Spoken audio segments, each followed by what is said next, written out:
There are three people I want to note right now.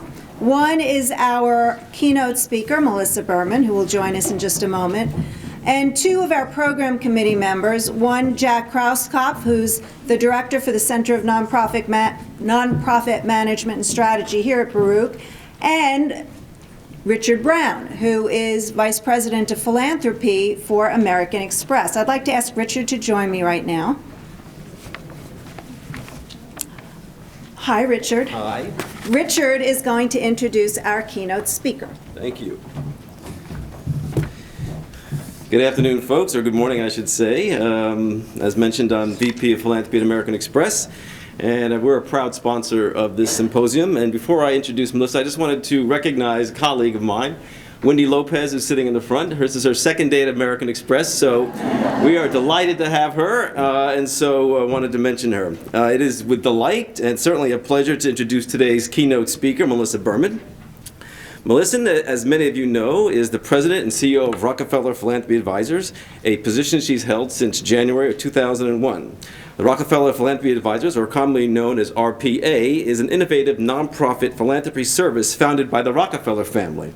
RPA's mission is to help donors create thoughtful, effective philanthropy throughout the world. RPA develops strategic plans, conducts research, manages foundations and trusts, structures major gifts, coordinates donor collaboratives, and provides re-granting and fiscal sponsorship services.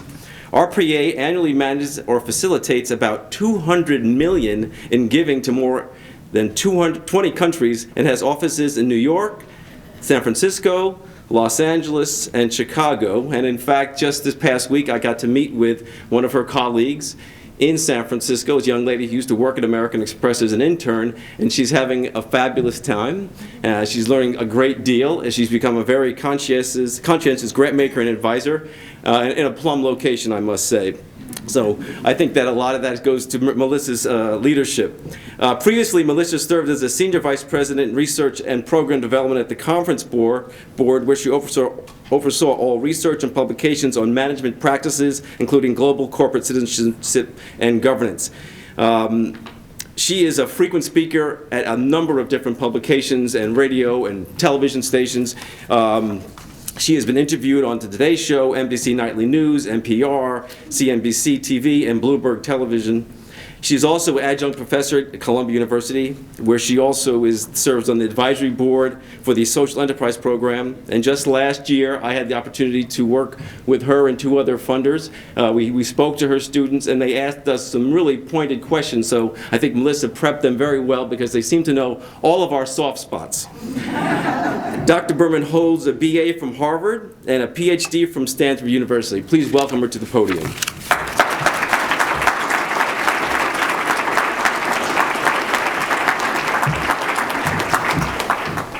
Hi, good morning, everyone. It's a pleasure to be here. I want to thank the Better Business Bureau for the opportunity. Thank you. And I also want to thank Richard for a very generous introduction.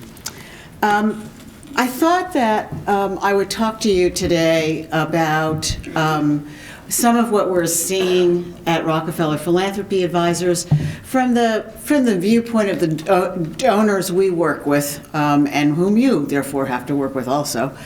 And some of these observations are based on what we're seeing here in the U.S., and some of them are actually based on what we're noticing in our travels outside the U.S. And so I'll talk about three trends, three challenges, and three opportunities. This is because although I do have a doctorate, it's in English, and my undergraduate degree was in folklore, and really I can't count past three. I have yet actually to be convinced that you need any number higher than three. I'm going to skip over what RPA is, because most of you know that, and Richard explained that. I want to mention that in the last few years, we've been publishing a series of donor guides, and we've been able to do this with the very generous support of the Bill and Melinda Gates Foundation And so all of these guides are available on our website. You may download and reproduce in unlimited quantities, et cetera. And some of them may provide some helpful insights or way to frame some of the discussions that nonprofits and donors increasingly have. So this entire process, of course, has given us a lot of opportunity in our organization to think really deeply about what it is that philanthropy is now and can do, and what some of the important changes are. So I'm going to talk first about three sort of changes in giving that are a part of the landscape now. I would add that although we are labeling these innovations, I think really many of these trends have occurred before if you really step back and look at the history of philanthropy over time and in different locations. The first is what's called solutions-based approaches. The second, new ways to fund, and the third, deep involvement. So I'll go through each of those. In terms of solutions-based approaches, I think I want to point out first that I didn't say impact, I didn't say measurement, I didn't say outputs, I didn't say outcomes, I didn't say any of those things. This is the proliferation of vocabulary around this is something of a challenge, but many donors, even donors with relatively modest funds, have become very committed in recent years to solving a problem and not just ameliorating or softening the edges. And I think, in fact, maybe one of the most frequent pieces of advice we end up giving to the donors with whom we work is that you should not fund the problem, you should fund the solution. And what we mean by that, it's very simple and obvious, is that it no longer really suffices for many donors and their goals to have somebody tell them how bad a problem there is, how much worse it's getting, and how intractable it is. That's in many ways an invitation to say, well, why should I bother? But the desire to fund a solution is not simply a matter of saying, I don't want to do charity, I only want to do philanthropy and do root causes, et cetera. We are actually not, at RPA, big advocates of that distinction. I believe that traditional charitable giving is a very important part of philanthropy.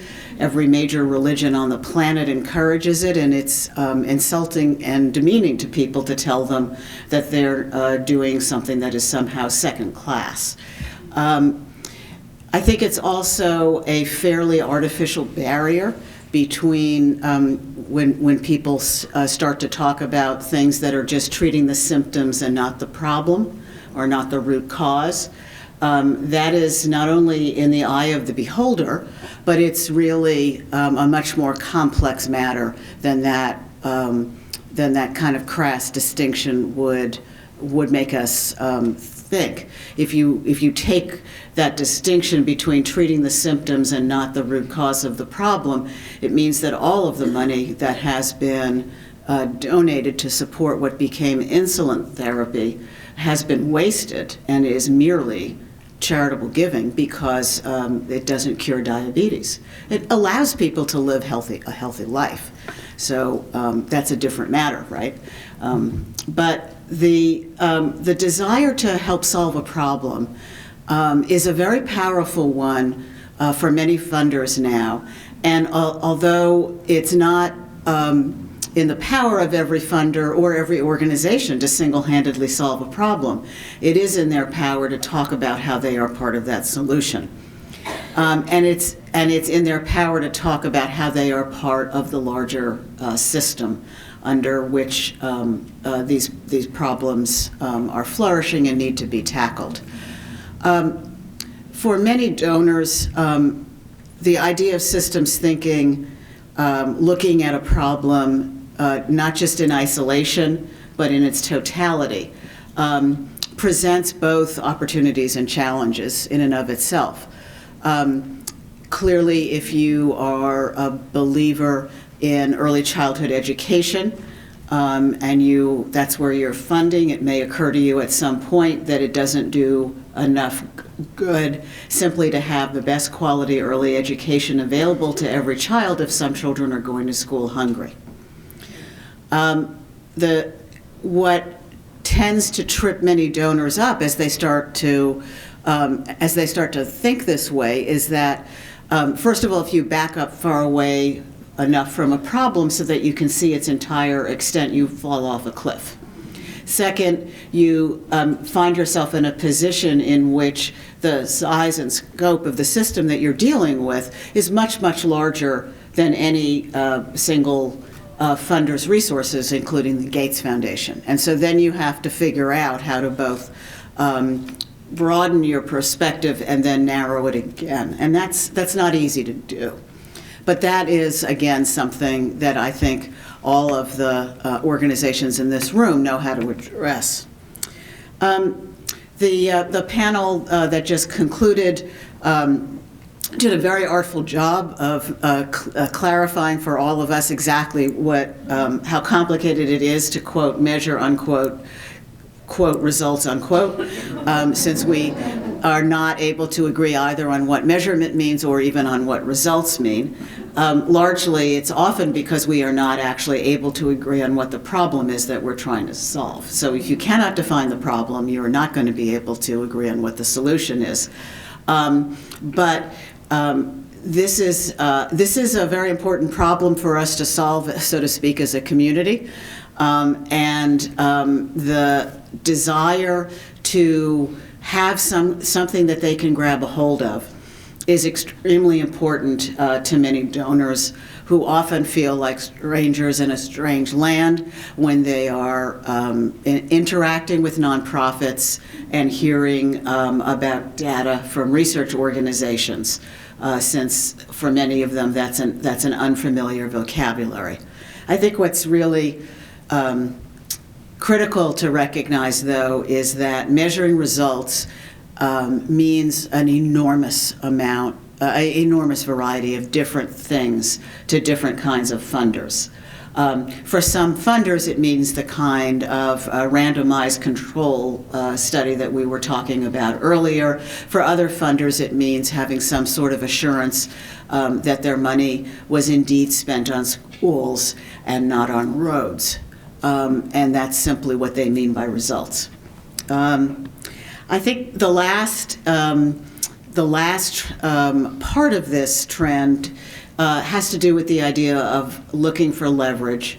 Donors are more interested than at any time I'm aware of in the idea of collaborating and in being willing to think about complex things like public-private partnerships.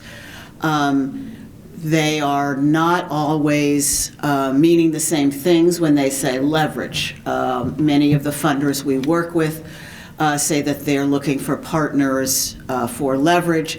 What they really mean is that they believe that as soon as other funders hear about their great idea, they will write a large check and ask no questions.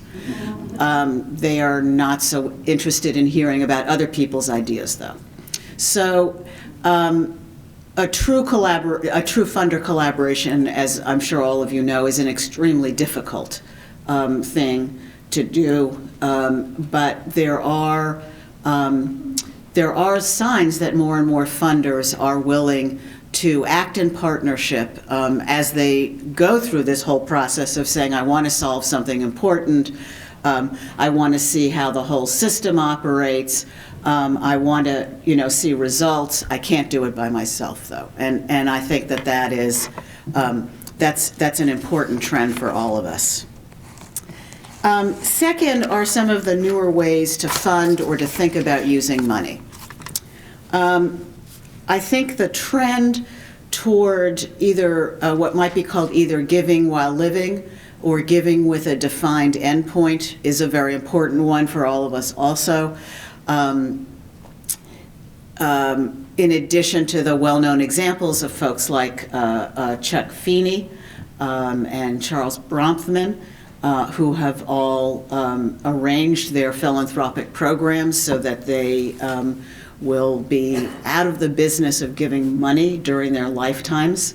There are many more funders who are defining the endpoint of their foundation or their charitable giving initiative. The Bill and Melinda Gates Foundation has decided that they will have granted out all of their money, including Warren Buffett's money, by 25 years after the death of the last of the current trustees of the foundation. The youngest of those trustees is Melinda Gates, who's in, I think, her early, maybe mid-50s, assuming luck and medical advances that suggests that nonetheless 75 years from now there is no longer a Gates Foundation. This grows out of a number of factors. Some of it has to do with the idea of control. There are many donors who feel that they have a particular passion and level of commitment that they don't think that other people who come after them will have, and they therefore want to be sure that their resources, as they continue to think of it, are used in the ways that they want to. For other people, it's a conviction that's born of a sense that the problem that they are tackling is going to benefit more from intense levels of funding in a shorter period of time rather than a steady stream of funding over over a potentially infinite amount of time. I think this is particularly true and a particularly good case for funders who are concerned with climate change, who make the argument, despite the snow in North Carolina, that if we don't do something over the relatively short term, the problems that we'll have to deal with in the long term will be 10 times as expensive. In other cases, though, it's hard to see what is going to step into the philanthropic void that may be left when some large funders leave the field. So this is a decidedly a mixed blessing, but the data from the Foundation Center really indicate that there are more and more foundations that are defining an endpoint or declaring that they have not made a decision yet about it, as opposed to assuming from the very beginning that all foundations are supposed to exist in perpetuity. Second is impact investing, which is a field in which there are, again, as many vocabulary words as actual funds to invest in. But the hope here is that, especially for endowed foundations, that there is a way to use the 95% of the funding that sits in the endowment to help move the mission along and to move it along in a sustainable way by getting at least some return on capital. So impact investing would cover any form of investing in which you are getting both a financial return and a social or environmental return. And you may be sacrificing an enormous amount of market return based on the asset class you're talking about, or you may actually be hoping to get a return above traditional market rates. This is a field that has an enormous amount of attention. It clearly is extremely attractive to people who come out of the business sector, and it is a field in which many organizations, especially the ones whose results are harder to measure, arts, leadership, community development, human rights, et cetera, feel greatly disadvantaged.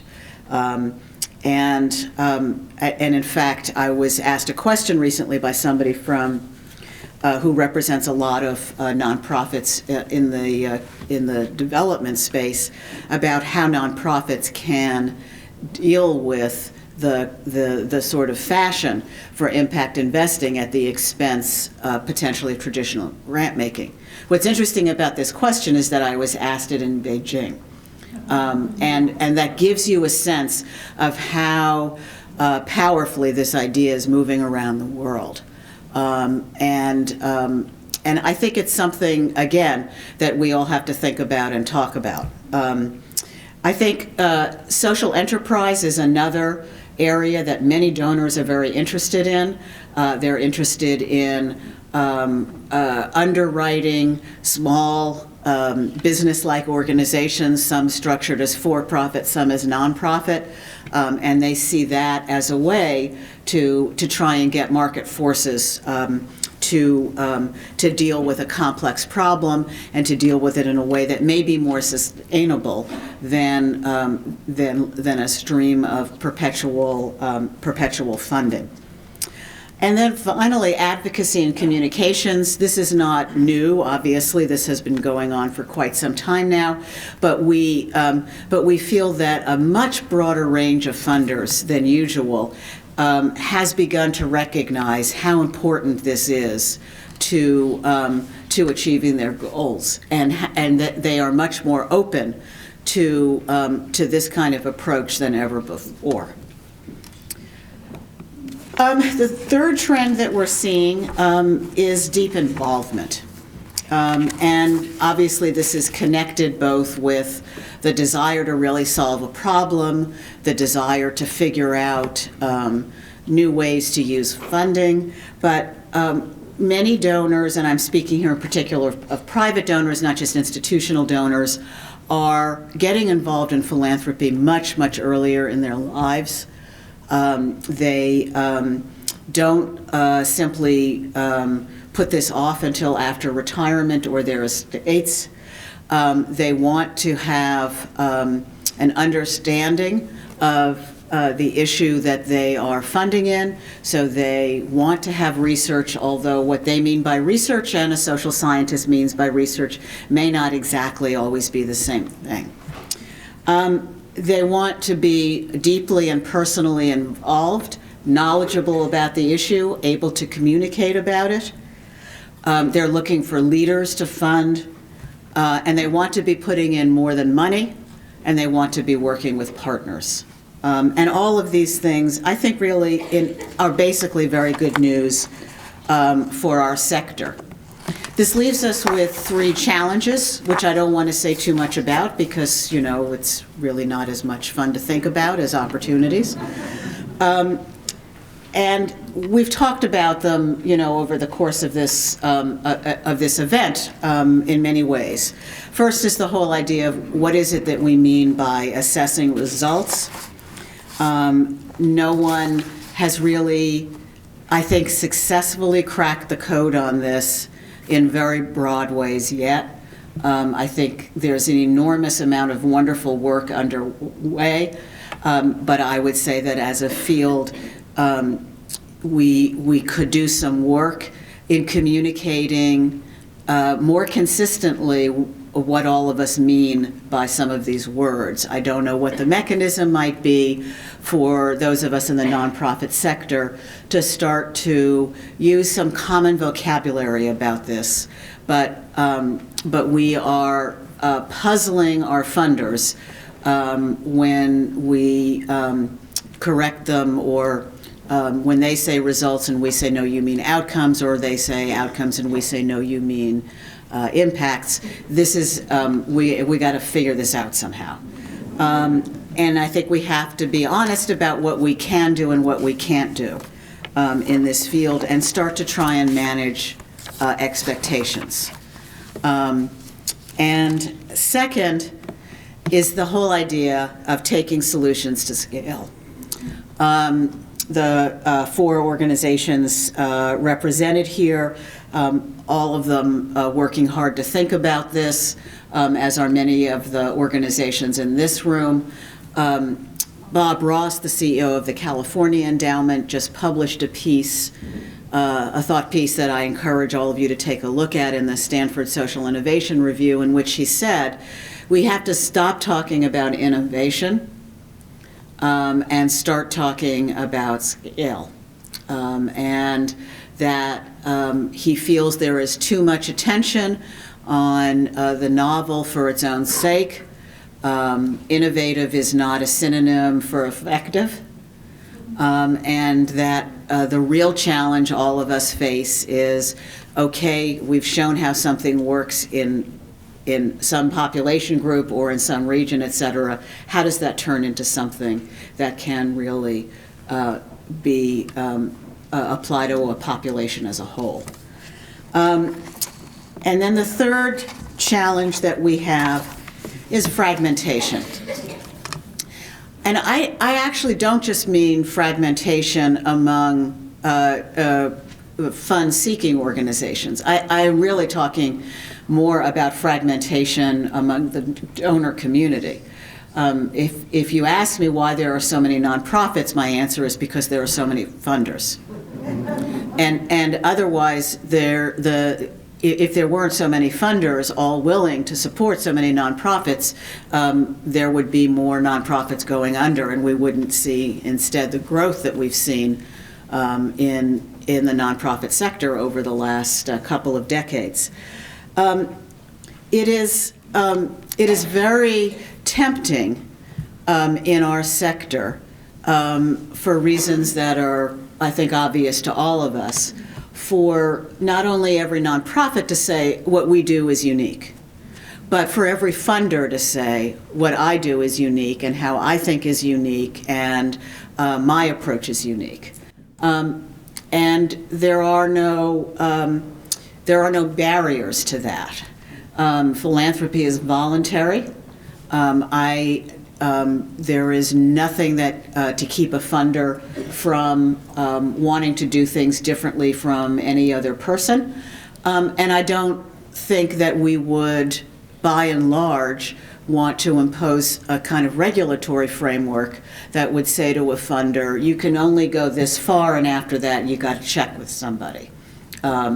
Nor would we want to say that we're going to have some outside organization decide which nonprofits are, quote, good and not good. The idea of how quickly that could be politicized is pretty terrifying. And the same would be true of the idea of how to regulate funders. Once somebody tells you, how much money you're supposed to give and where it's supposed to go, this is a tax. This is not philanthropy. So I think we are stuck with this problem for all time. But what we can do something about is the amount of information and the clarity of the information that we are able to marshal to talk about our organizations in a broader context and to communicate how it is that we can and do work with one another. And that's, I think, really important.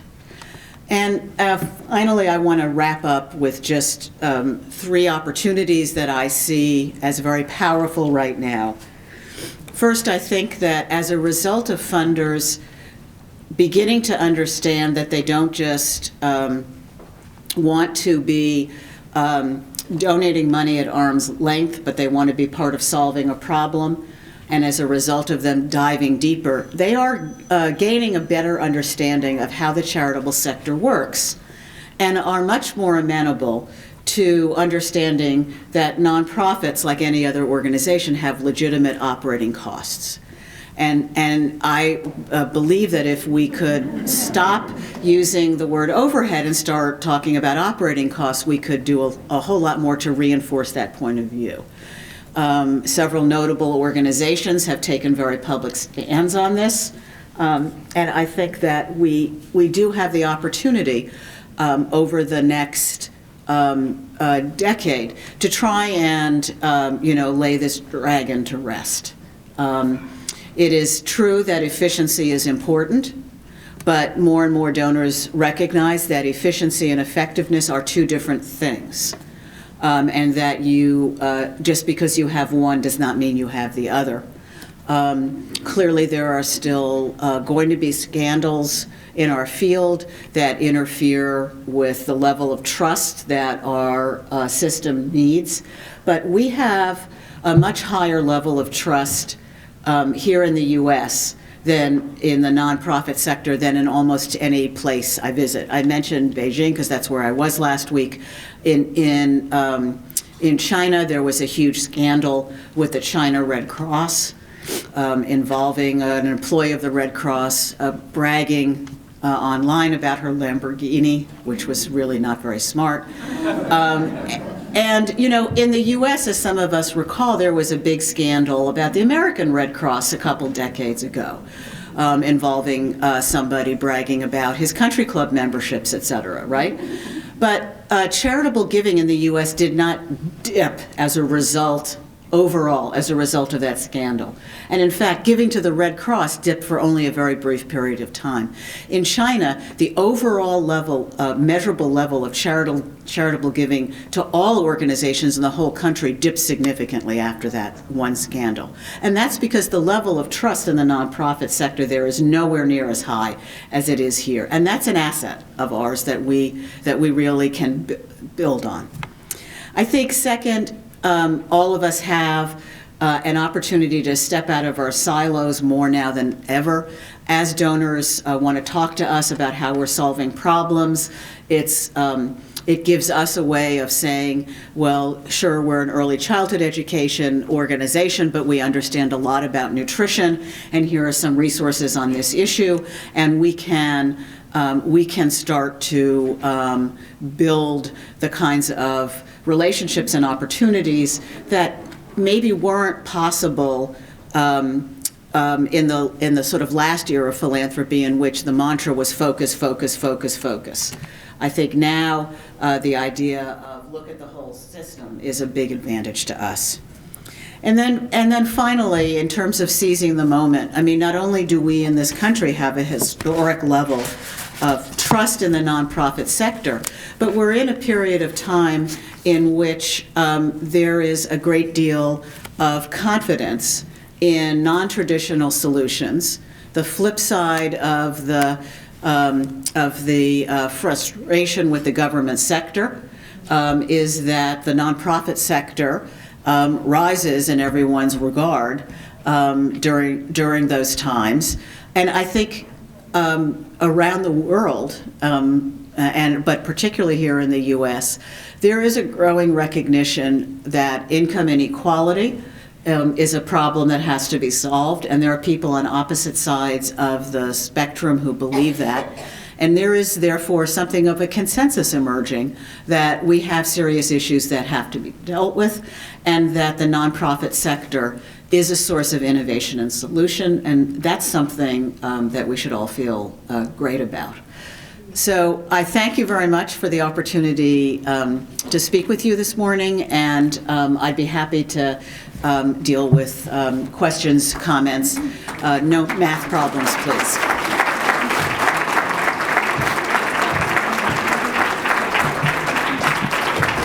Let me just sit down. Sure.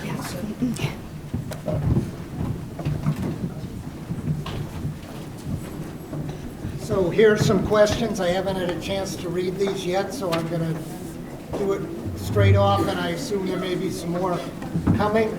Melissa certainly opened up all kinds of avenues for discussion.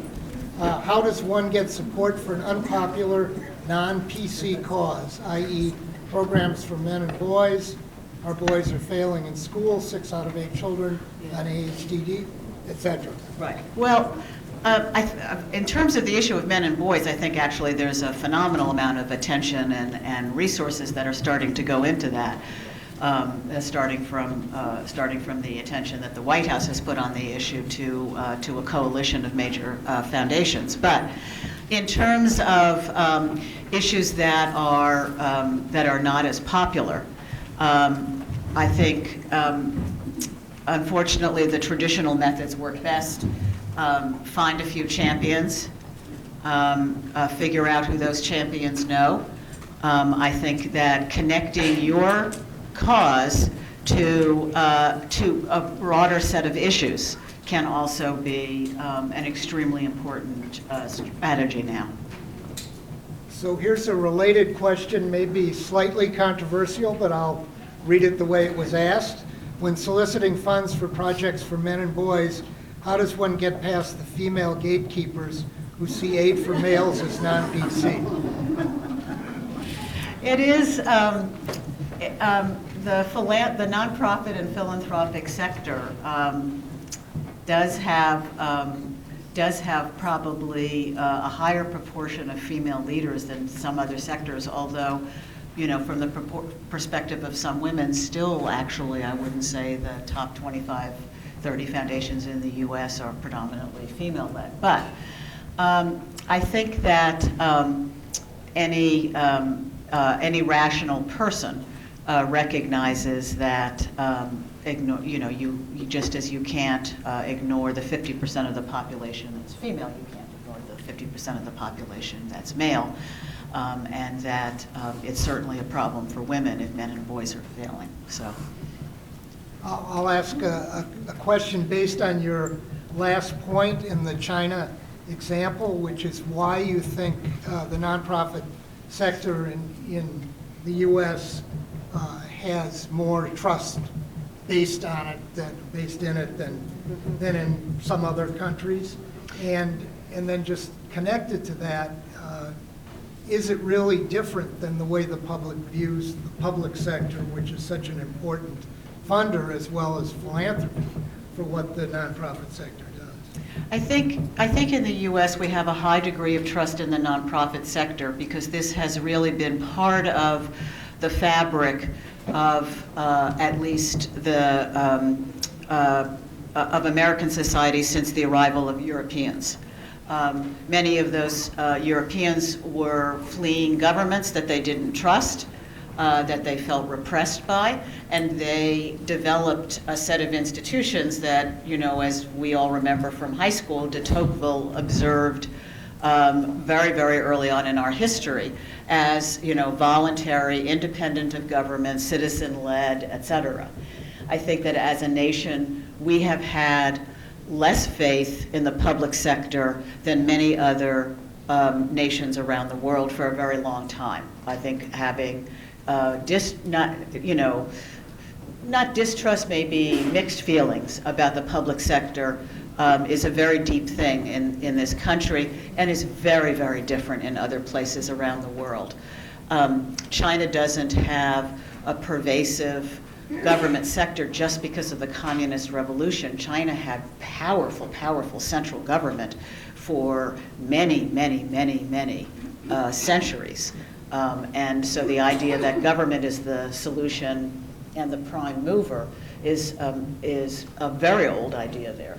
But is that also true in the U.S. where government and the nonprofit sector are so intertwined, especially in service delivery? New York City being an example, and sure. I suspect many of the organizations in this room. I think that one of the things, funders who have a lot of experience and who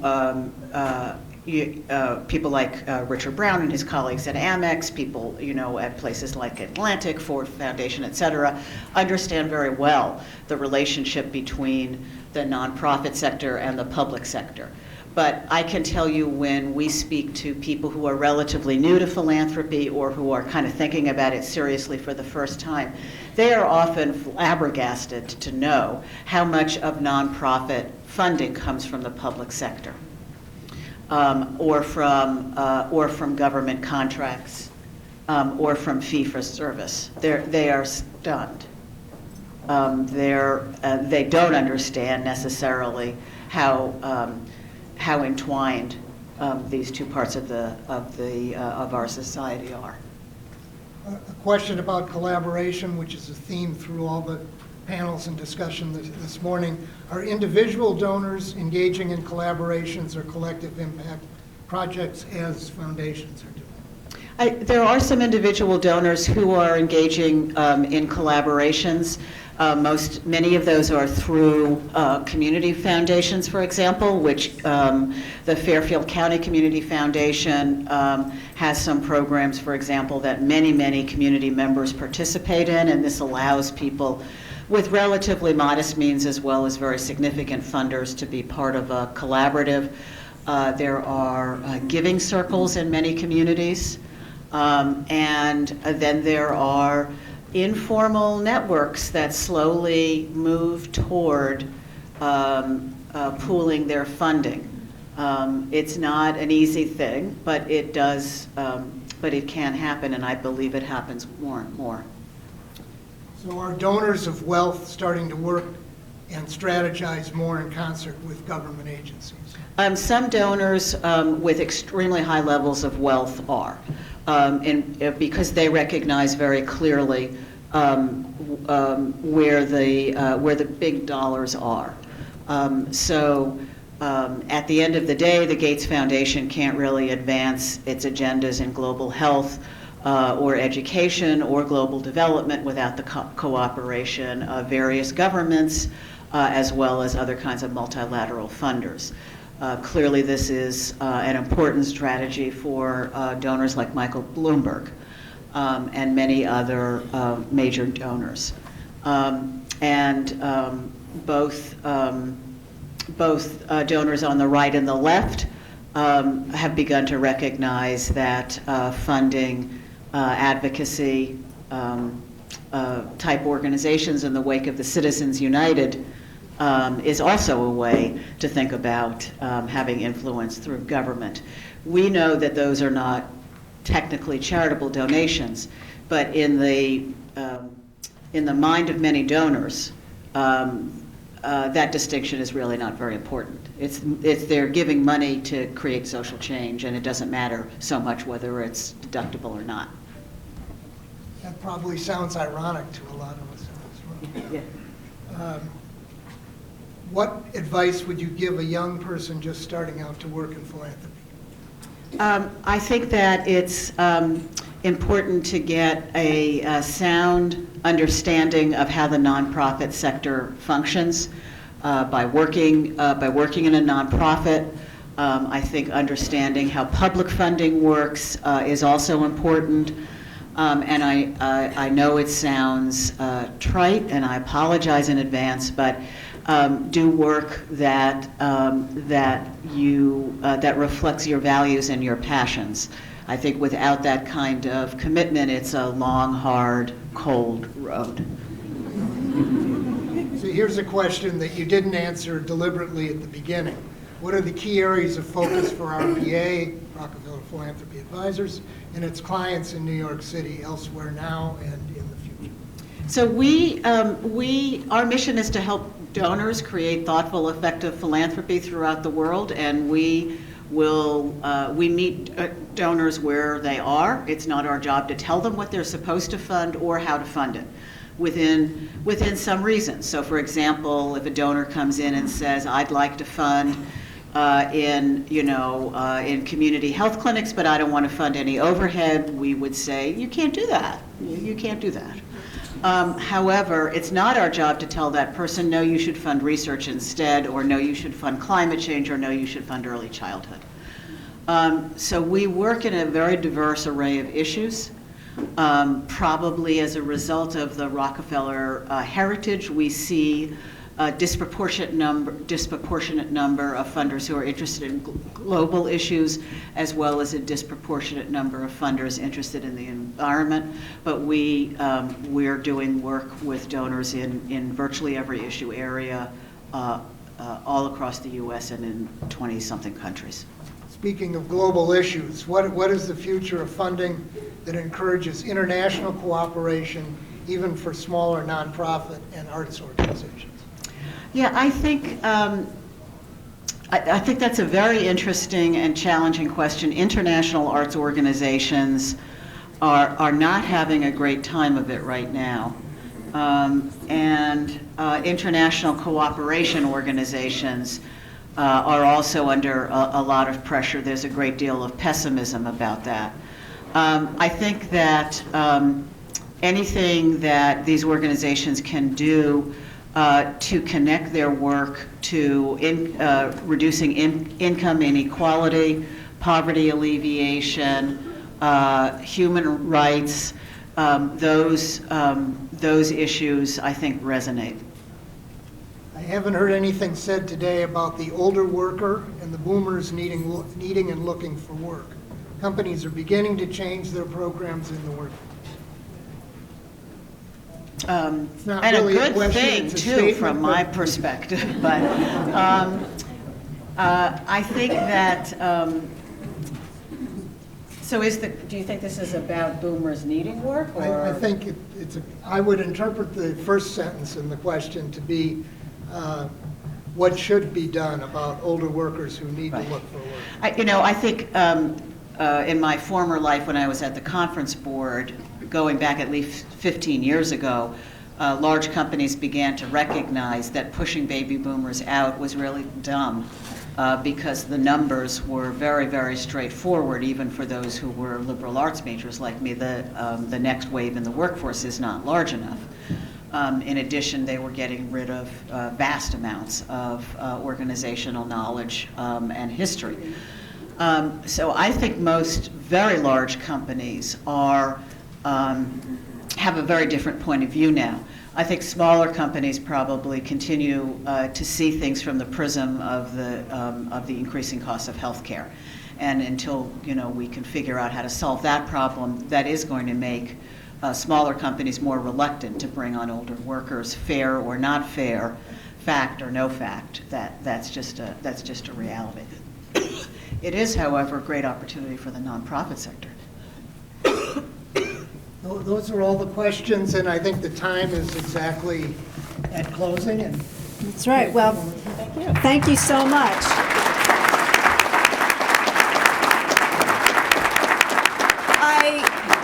I just want to say I am so happy that each and every one of you, as well as some of the folks who have left already, were here today to hear this incredible dialogue that's gone on between all of you, whether you were speaking or not, you were part of the dialogue, and our panelists and leaders like Melissa Berman. Thank you, Jack, for leading this session in questions and answers. There are 2 dates that I would love you to mark down. One is April 8th, where we're going to offer a workshop about budgeting. It's generously sponsored and presented by Hilda Polanco of Fiscal Management Associates. And May 7th, Internal Controls. It's a workshop generously sponsored and presented by Julie Flock and Candace Meth of Eisner-Amper. Those 2 programs are also part of this overall program, what we call the Charity Symposium. There's so much to talk about. We only have a half a day. Thank you for mentioning the overhead myth. That was BBB, Charity Navigator, and GuideStar. It is a very hot topic, continues to boil over. Again, thank you so much. Thanks for being part of today. Thank you, Melissa. Thank you, Jack. And thank all of our panel, David, Birdsell, Baruch. I could go on and on, American Express. Thank you, and we'll see you at the next one. And don't forget to write out your evaluations and give them to the folks outside. We really read them. Thank you.